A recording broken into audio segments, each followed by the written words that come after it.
Salut tout le monde, je m'appelle Eve. On rêve tous d'une famille heureuse.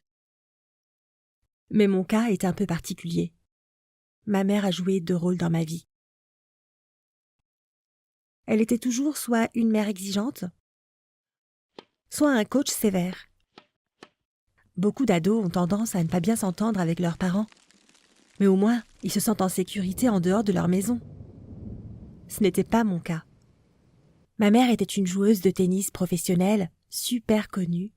Donc, dès la plus tendre enfance, mon quotidien ressemblait plus à une routine militaire qu'à autre chose.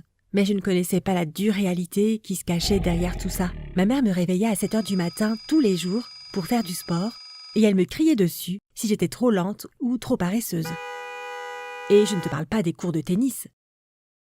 Elle était sans pitié. Je terminais tous les entraînements en pleurs.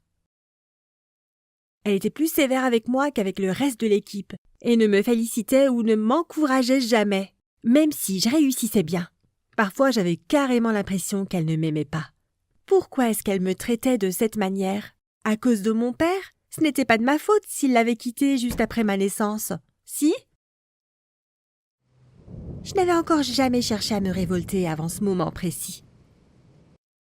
Le destin m'a fait un cadeau. Notre prof de chimie est tombé malade, donc mon dernier cours a été annulé. Un copain de classe, Michael, m'a proposé d'aller prendre une glace dans un nouveau café. J'avais l'impression de rêver. Je ne me souvenais pas de la dernière fois où j'avais mangé de la glace. On s'est bien amusé. On ne faisait que parler et se goinfrer de glace. Mais j'avais l'impression de vivre le plus beau jour de ma vie. Soudain, j'ai commencé à pleurer. Michael était un peu perdu. Il a commencé à me poser plein de questions pour savoir ce qui n'allait pas. Mais j'ai souri au milieu de mes larmes en lui répondant que j'étais simplement heureuse. Tout a changé depuis cette journée au café. Avec Michael, ça a été le coup de foudre. On essayait de passer tout notre temps ensemble, ce qui était assez dur, vu que, souviens-toi, je n'avais quasiment pas de temps libre. Je devais mentir à ma mère et inventer des excuses pour rater l'école, et même les cours de tennis. Même si je faisais de mon mieux pour garder mon couple secret, ma mère n'a pas mis longtemps à déceler le poteau rose. C'était les 18 ans de Michael, un jour important. Et rien ne devait nous empêcher de le passer ensemble. Malheureusement, j'avais bien un gros tournoi de tennis auquel il fallait que je participe. Et que je gagne forcément.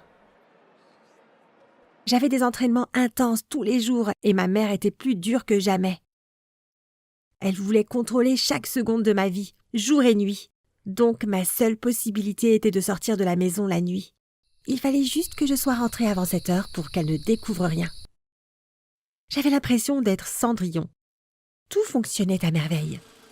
Avec Michael, on a conduit jusqu'à un magnifique lac. On a décidé d'y faire un pique-nique d'anniversaire. On mangeait et on parlait allongés sous les étoiles. J'écoutais les anecdotes de Michael. J'ai fermé mes yeux et, quand je les ai ouverts, le soleil était déjà au-dessus de moi et brillait fort. Michael dormait à côté. J'ai regardé ma montre et mon cœur a fait un bond. Il était presque 9 heures. Mon dernier entraînement avant le tournoi de tennis le plus important de ma vie devait se finir dans une demi-heure. Forcément, j'avais 1 million d'appels manqués de ma mère. C'était la fin du monde. Michael a fait de son mieux pour me conduire le plus vite possible à l'entraînement. Mais il était trop tard. J'étais là, debout à l'entrée du gymnase, 10 minutes avant la fin de mon cours. Dans une jolie robe au lieu de ma tenue de sport et tous les yeux étaient tournés vers moi. Je sentais que ma mère me regardait, mais je n'avais pas le courage de faire de même. Je savais qu'elle ne me pardonnerait jamais, mais ce qu'elle a fait m'a encore plus surprise. Elle a commencé à rigoler en criant « Regardez-la! Voilà un exemple vivant de ce qui arrive quand on choisit de passer du temps avec Dieu sait qui et de s'amuser au lieu de s'entraîner et d'être reconnaissant pour ce qu'on a. » J'étais tellement choquée que je ne respirais plus. Et puis, ma mère a ajouté « Tu ne mérites même plus de faire partie de l'équipe. Hors de ma vue !» J'ai couru tellement vite que je ne me souviens plus de la manière dont je suis rentrée à la maison ou du temps que j'ai passé à pleurer sur le canapé. Quand ma mère est rentrée, Je savais déjà ce que j'allais lui dire. J'en avais marre de chercher à lui plaire alors qu'elle ne m'aimerait jamais. J'en avais marre de perdre mon temps. Je lui ai dit « J'arrête le sport. J'arrête de vouloir te plaire. » Maman m'a regardée d'un air dégoûté sans rien dire. Une semaine plus tard, j'ai eu 18 ans et on a décidé d'emménager à deux avec Michael. Il entrait à la fac dans une autre ville et j'étais heureuse de déménager loin de ma mère. J'allais avoir tout le temps pour réfléchir à la situation et choisir mes projets futurs. Mais plus j'y pensais, plus je réalisais que le tennis me manquait et que c'était la seule chose à laquelle j'étais bonne. C'était le moment de prendre les choses en main. Je n'ai pas eu de mal à trouver un club et un bon coach qui m'estimait à ma juste valeur. J'étais de retour.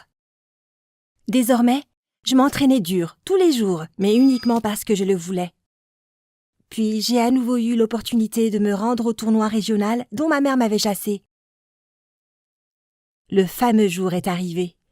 Quand ce fut à moi et que nous nous sommes dirigés vers le terrain avec mon coach, j'ai senti que quelqu'un me regardait. Nos yeux se sont croisés, c'était ma mère. Mon cœur s'est emballé, mais j'ai fait semblant de ne pas la reconnaître. Je me suis démenée pour gagner comme jamais.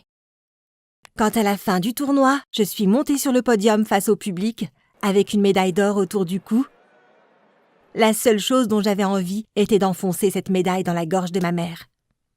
Je savais qu'elle me regardait et à ce moment, je me suis sentie soulagée et sereine.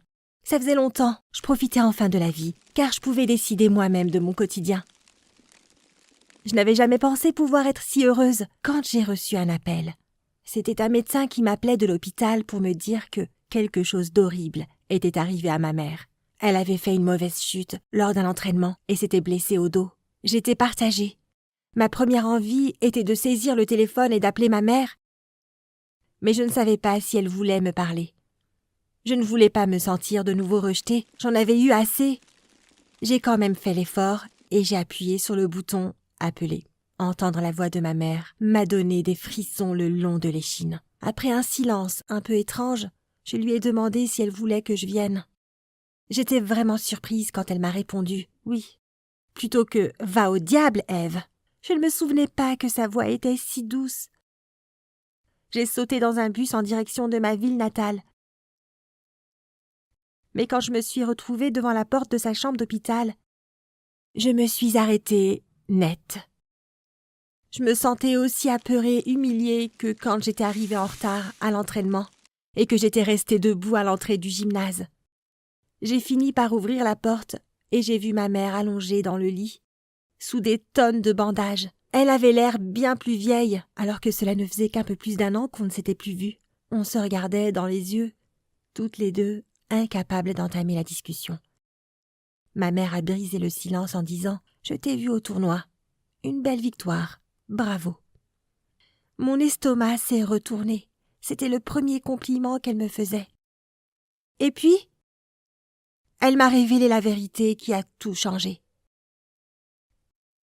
Elle m'a parlé de ma naissance et de mon père. Ils étaient tous les deux des joueurs de tennis professionnels, bien décidés à marquer le monde.